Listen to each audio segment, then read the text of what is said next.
नमस्कार बच्चों, आज हम करेंगे वर्कशीट नंबर 32 जो है कक्षा 6 से 8 तक के विद्यार्थियों के लिए।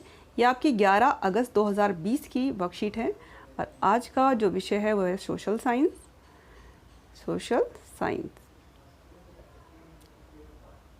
आज हम शुरुआत जो करेंगे वो करेंगे माइंडफुलनेस से। माइंडफुलनेस क्या होता है? ध्यान लगाने की सबसे आसान विधि। ध्यान लगाना बहुत ज़रूरी होता है ना, किसी भी काम को अच्छे से करने के लिए। तो कहते ध्यान से करो, है ना। अब ध्यान जब लगेगा तभी तो करोगे, क्योंकि क्या होता है हम थोड़ी देर के लिए किसी काम पे बैठते हैं लेकिन मन भटक जाता है और फिर वो काम जो है उतने अच्छे से नहीं होता जितने अच्छे से वो होना चाहिए था। तो इसके लिए ये बहुत ही यूज़फुल एक्टिविटी है माइंडफुलनेस। इसमें आपको क्या करना है, कैसे ध्यान लगाना सीखना है। आपको बस 2 मिनट शांत होकर बैठना है। अपना पूरा जो ध्यान है आपको कहाँ लगाना है? अपनी सांसों पर। और सांसों पर ध्यान लगाना मतलब कैसे? आपकी नाक में जो 2 छेद होते हैं जिनसे आपकी सांस अंदर जाती है और सांस बाहर आती है, आप पूरा अपना जो दिमाग ध्यान है वो उस पर लगा के रखोगे। सांस कैसे अंदर आ रहा है और सांस कैसे बाहर जा रहा है। नॉर्मली सांस लेनी है और ये काम आपको 2 मिनट तक करना है। शुरू में आपको मुश्किल लगेगा, आपका मन भटकेगा और आप आँख खोल लोगे, है ना, या उठ जाओगे, लेकिन आपको पूरी कोशिश करनी है। और धीरे धीरे जब आप प्रैक्टिस करते रहोगे तो आप ये काम आराम से कर लोगे और फिर धीरे धीरे करके आप इसकी अवधि बढ़ा सकते हो। शुरू में आपने 2 मिनट किया, फिर इसको 3 मिनट कर दो, 4 मिनट कर दो, फिर ऐसे करते करते आप अपने आप को 10 मिनट तक लेके जाओ कि आप 10 मिनट तक ध्यान लगा सको। अब ध्यान कब लगाना चाहिए? आप इसको कभी भी लगा सकते हो, ठीक है, कभी भी, दिन में, रात में। कोशिश करो कि सुबह जो है सुबह लगाओ और रात को सोते समय लगाओ। अब इसका फ़ायदा आपको क्या मिलेगा? आपको इसका बहुत फ़ायदा होगा। इससे आप बहुत अच्छे से पढ़ाई करोगे, है ना। पढ़ाई आपकी जो हो जाएगी अच्छी हो जाएगी, क्योंकि आप जो भी करोगे आपका, क्योंकि ध्यान लगाने की आपने पावर जो है वो हासिल कर ली है। आप आराम से जो है 10 मिनट तक अपना ध्यान पूरा अच्छे से एक विषय पर लगा सकते हो, उससे भी अधिक समय तक लगा सकते हो। तो आपको वो आसानी से समझ में आएगा और इससे क्या होगा, आसानी समझ में आएगा तो आपको अच्छे नंबर मिलेंगे। तो इतनी इम्पॉर्टेंट एक्टिविटी है जो बहुत आप आराम से कर सकते हो और आपको ये डेली करनी है, ठीक है। देखना आपको 7 दिन बाद ही इसका बहुत ज़्यादा फ़र्क जो है नज़र आएगा। और आप अगर आपने इसको 1 महीना कर लिया तो और भी ज़्यादा। और जिनकी तो रेगुलर आदत बन जाएगी वो बच्चे देखना बेटा, वो बहुत तरक्की करेंगे। वो बिल्कुल अलग से दूसरे बच्चों से, मतलब उनकी जो पढ़ने लिखने की और कामों को करने की क्षमता है वो बढ़ जाएगी। चलो, अब दूसरी जो गतिविधि है वो क्या है? जो मेन इस हफ्ते की हमारी एक्टिविटी वो है एक दूजे को जाने। एक दूजे को जानना क्या होता है कि किसी के बिना कहे हम समझ जाते हैं कि भाई ये सोच रहा होगा, है ना। या हम उसकी पसंद नापसंद जान लेते हैं। जैसे मम्मी कहती है अरे नहीं मैं आज ये नहीं बनाऊंगी, ये तो राहुल को बिल्कुल पसंद नहीं है ना। अरे नहीं, इसके पापा ये नहीं खाते, अरे नहीं, वो इस बात से गुस्सा हो जाएंगे। तो कैसे समझ जाते हैं कि दूसरा जो है क्या सोच रहा है, वो किस बात को लेकर कैसा रिएक्शन देगा, कि हम, ठीक है, कैसे करते हैं उसके बारे में जान के। और जानने के लिए हमारे को कई सारे सब सवाल के जवाब होते हैं उससे संबंधित, वो पता होने चाहिए, है ना। जैसे कि अभी तो हम यहाँ पर क्या करेंगे, अपने घर के जितने भी सदस्य हैं आपको उनका नाम जो है एक कागज़ पर लिख लेना है। कैसे लिखना है मैं अभी बाद में बताऊँगी, पहले हम इसको डिस्कस कर लेते हैं।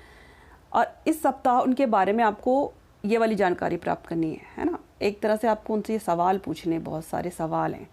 जैसे पहला सवाल पूछोगे आप, जैसे पापा हैं, पापा से पूछ लिए सवाल कि आपके शौक़ क्या क्या हैं। जो पापा ने जवाब दिए वो लिख दिया उत्तर कि पापा के ये शौक़ हैं।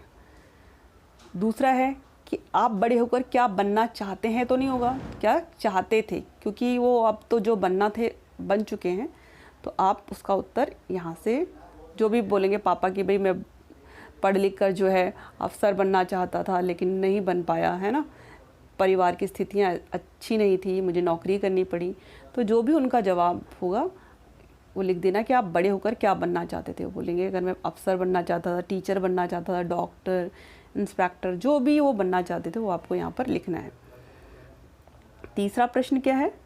आप किस व्यक्ति से सर्वाधिक प्रभावित रहे हैं। आपको पूछना है कि पापा आपको कौन सा इंसान है जो सबसे ज़्यादा आपसे इम्प्रेस हो गए, कि होता है ना कि उसको आप रोल मॉडल बना देते हो, और क्यों, है ना। जैसे कई लोग अपने पापा से ही प्रभावित होते हैं कि भाई मेरे पिताजी जो हैं बहुत अच्छे इंसान थे, बहुत ईमानदार थे, तो उन्होंने कभी किसी का बुरा नहीं किया और वो किसी भी परिस्थिति में अपना आपा नहीं खोते थे।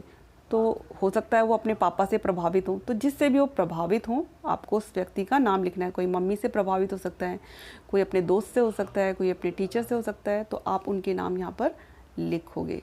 वो आपके मम्मी पापा जिनसे भी आप सवाल पूछ रहे हो वो बताएंगे, वही नाम आपको लिखना है। चौथा है, आप अपने परिजनों से अपनी एक अच्छी बात जाने। तो आपको क्या कहना है, अपने जो भी परिजन, जैसे पापा से बात कर रहे हो तो पापा से पूछिए, पापा आप मेरे बारे में एक अच्छी सी बात बताओ। तो जो भी बात वो बताएंगे कि बेटा आप जो है बहुत आज्ञाकारी बच्चे हो, जो भी कहते हैं वो सब कहना मानते हो, ठीक है। ऐसी मम्मी कह सकती है कि तुम जो है बहुत अच्छा बोलते हो, या बहुत तुम लिखते बहुत सुंदर हो, कुछ भी हो सकता है। वो आपके बारे में एक अच्छी बात जो है बताएंगे, वो लिख देना। इससे आपको भी ये भी पता चल जाएगा कि वो आपके बारे में क्या सोचते हैं, और आपको अपने बारे में जो अच्छी बातें हैं वो जानने का मौका भी मिलेगा। अच्छा, अब आपको एक और बात बोलनी है। हर किसी में बेटा कोई भी परफेक्ट नहीं होता, हर किसी में कुछ ना कुछ कमियां ज़रूर होती हैं, है ना, और वो चाहता भी है कि उसे सुधारे, ठीक है। तो एक ऐसी बात जाने जहाँ आपको सुधार करना चाहते हैं। एक मतलब आपके अंदर कोई ऐसी बात है जो वो चाहते हैं कि आप के अंदर सुधार हो। जैसे हो सकता है आप लेट उठते हो तो कहेंगे कि तुम बस जल्दी उठ जाओ, बाकी सब ठीक है ना। तो तुम्हारी जो आदत है वो जल्दी उठने वाली, कि आप जल्दी उठो, ये सुधारना चाहते हैं कि आप देर तक सोते रहते होंगे। तो कोई भी आदत हो सकती है जो आपके अंदर ख़राब लगती है उनको, और वो चाहते हैं कि आप सुधारो। तो आपको ये वाला प्रश्न भी करना है, ठीक है। अब आप समझ गए होंगे प्रश्न क्या है। अब जो है, अब लिखने का तरीका मैं बताती हूँ। सबसे पहले ऊपर ये देखो, ये मैंने लिख दिया पापा, ठीक है। अब ये पापा से ये सवाल पूछा और उसके नीचे उनका जवाब लिख दिया। फिर अगला सवाल, और फिर उन्होंने जो भी जवाब दिया वो लिख दिया। फिर तीसरा प्रश्न पूछा, फिर उन्होंने जो भी जवाब दिया वो लिख दिया। ऐसे चौथा प्रश्न, और फिर ये पांचवा प्रश्न।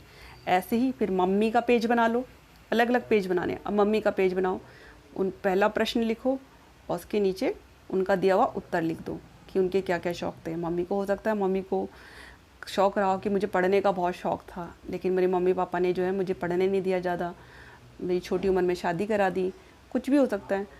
तो ऐसी मम्मी से पूछो आप बड़े होकर क्या बनना चाहते थे। वो बोलते थे मैं टीचर बनना चाहती थी, लेकिन क्योंकि पढ़ नहीं पाई इसलिए बन नहीं पाई। तो आपको मम्मी वाले पेज पे ये सारे मम्मी के जवाब जो हैं लिखने हैं, ठीक है। और ऐसी अब आपके घर में अगर भाई बहन है तो उनका, जैसे भाई है, भाई का पेज बनाओ, उसका नाम लिखो, ठीक है। ऊपर जैसे रोहित है भाई तो रोहित, और उस पर लिख दो भाई। अब उससे ये वाले सवाल पूछो कि आपके शौक़ क्या क्या है। भाई का शौक़ हो सकता है क्रिकेट खेलना हो, है ना, या फिर भाइयों के शौक़ तो ऐसे होते हैं क्रिकेट खेलना हो, या फिर वीडियो गेम खेलना हो, दोस्तों के साथ घूमना हो, ये उसके शौक़ हो सकते हैं। अब बड़े होकर क्या बनना चाहते हैं शब्द का इस्तेमाल करोगे, इसके लिए थे नहीं बोलोगे, ठीक है। आप बड़े होकर क्या बनना चाहते हैं, क्योंकि वो भाई अब आप ही के आस के उम्र पे होंगे, तो हो सकता है कि वो कहेगा मैं IAS ऑफिसर बनना चाहता हूँ या इंस्पेक्टर बनना चाहता हूँ, तो वो आपको ही लिखने हैं। ऐसे करके आपको हर एक सवाल के जवाब जैसे बाकियों से पूछे हैं वैसे उनसे भी पूछोगे, और उनके जवाब जो है यहाँ पर लिखोगे। फिर बहन का पेज बनाओगे, जितने मेंबर आपके घर में हो उतने मेंबर्स का आप अलग अलग पेज बनाओ, और उनमें ये उनके सवालों के जो है जवाब लिख दो। तो आपको अपने बारे में बहुत कुछ जानने को मिलेगा कि लोग आपके बारे में क्या सोचते हैं। कई बार हम खुद को उस नज़र से नहीं देखते जैसे दूसरे देखते हैं, तो आप अपने अंदर भी बहुत सारी अच्छी बातों को जानोगे कि भाई मेरे में ये अच्छी चीज़ें हैं और ये ख़राब बातें हैं जो लोगों को पसंद नहीं आती, तो मुझे सुधार करनी है। तो अब आप जो है इस वर्कशीट को कीजिए। अब इस वर्कशीट को अगर आपने अच्छे से कर लिया तो आप हो सकता है कि जो एक आपके अंदर बहुत सारे बदलाव आएँ, क्योंकि आपका अपने प्रति और अपने अपनों के प्रति जो है नज़रिया जो है बहुत कुछ बदल जाएगा, है ना।